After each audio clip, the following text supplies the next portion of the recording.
Welcome back to In the Can. Last night, and I should say last night was Tuesday night here at the Sundance Film Festival, was the world premiere of Goats.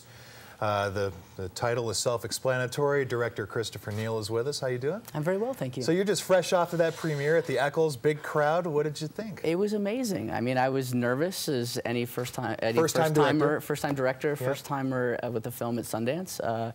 But I think the audience responded very well. I was very happy, and the film is playing right now. Right now, as we speak. Yeah, in fact, you just came from the welcome. I did. You're going to help us here, then you're going to run back for another Q&A. Yes, exactly. Yeah. So the film's what, an hour and a half long? So we got some time, right? We got some time. We can chat for a second. Let's talk. Well, very interesting film. It's one of those films that just is a perfect fit for Sundance. Great storytelling, beautifully shot. You didn't try to force it. It was a nice, natural feel to it. Great cast. Tell us, the experience took a while, several years, and it's based on a novel that you like. Several years is an understatement. Yeah. I actually, as I introed the film back at Eccles just a few minutes ago, I began work on this film 10 years ago this month. So, like a lot of indie films, it's a long, long road to get into production. But I was very fortunate to have, a fantastic collaborator in Mark Poirier, who wrote the novel on which the film is based, who also did the adaptation. We worked very closely on that.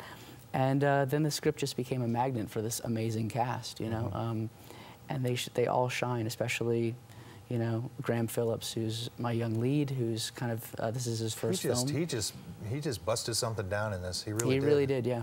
He's got a future. He really did. It's a little autobiographical. I was catching from the Q&A last night, though. It's a little autobiographical. Yeah. Before we talk about that, let's talk about the story real quick. Sure. It revolves around Goatman, played by David Duchovny. It does. It revolves around Goatman. It's really Graham's story, but I mean, it's Ellis' story. But Goatman is the role model and father figure for this young 15-year-old, and he's just such an as David played him, such an interesting character. He's a free spirit. He's a big kid. He's a hermit. He's a dropout. He's a sage. He's all those things. And it was really amazing to see David inhabit the character and transform with the hair and the beard and commune with the goats the way he did. Right. And he really enjoyed it.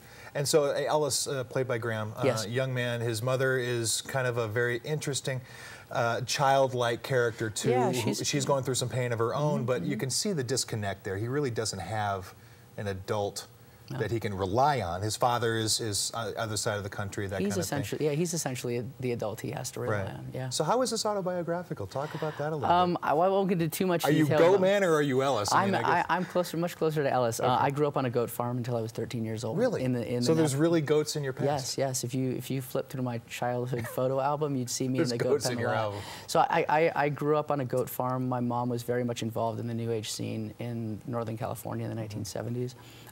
My stepfather was a incredibly smart man, but a dropout and a goat herder and a pot smoker, and he had long hair and a big beard. And we modeled David's character, his whole look, after my stepfather. Yeah. And my father was not really on the scene, and I had a very similar sort of dynamic in terms of this triangle of adults in my life. And so when I read the book, the themes just jumped out at me, and I felt like it was so eerie that I felt a total compulsion to make the film. Eerie is a good word for it, because it sounds like a perfect mirror image of what we saw. Yeah.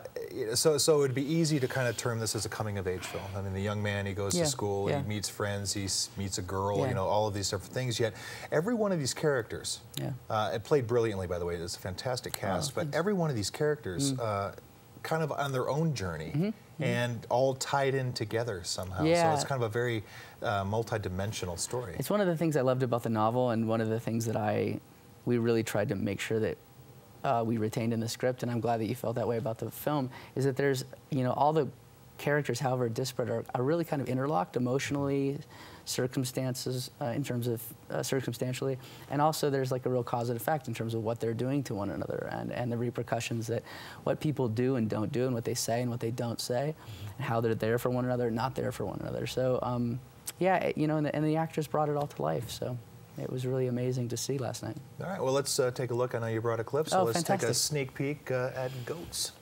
Vera's is one of my favorite characters in this whole film. And I'm not giving anything away. The primal scream scene at the end is something.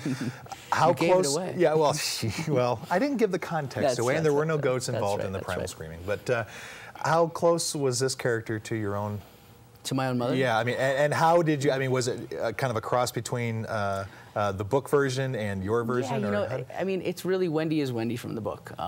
But there were a few things in terms of, you know, things that I went through in terms of the way that my mom, the sort of post-divorce politics between my mom and my father, who I didn't see very often, and they were similar. There's a few lines lifted from my own childhood. So. Really? Yeah. So, you know, she's a film character, and she's Vera's creation. But there's definitely some, you know, in the conversations I had with Vera, it's definitely informed by my experience. And she even let loose last night that she owns goats, at least. Yes, she does. Duchovny tried to corner her on it, but it didn't. Yeah, he really went after her. Tell us about your goats. She's like, I'm not talking about. Yeah, exactly.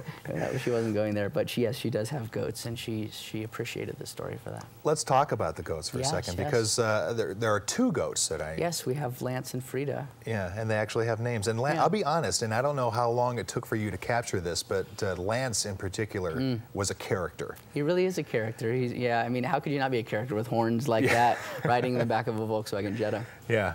Yeah, that scene was interesting. Yeah, and Graham mentioned, you know, just kind of some of the struggles you guys had in filming with a goat in the back of a very small car. Yeah, well, we had both goats in the back always, and yeah, everywhere you went, everywhere these characters went, whether it was to the airport or ever, the goats always went. What was the reason for that? Well, it's from the book, you know. Okay. I mean, the way that Mark Poirier wrote it was like, goat man, these are his friends, you know. And when Ellis leaves,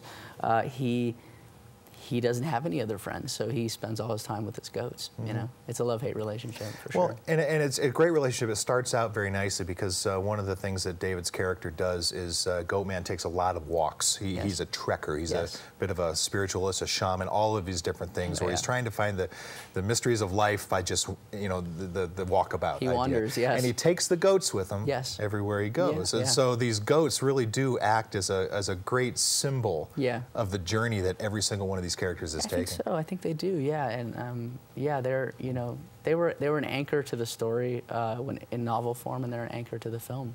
Yeah. Yeah, well, exciting stuff. I mean, and you know, aptly named as well.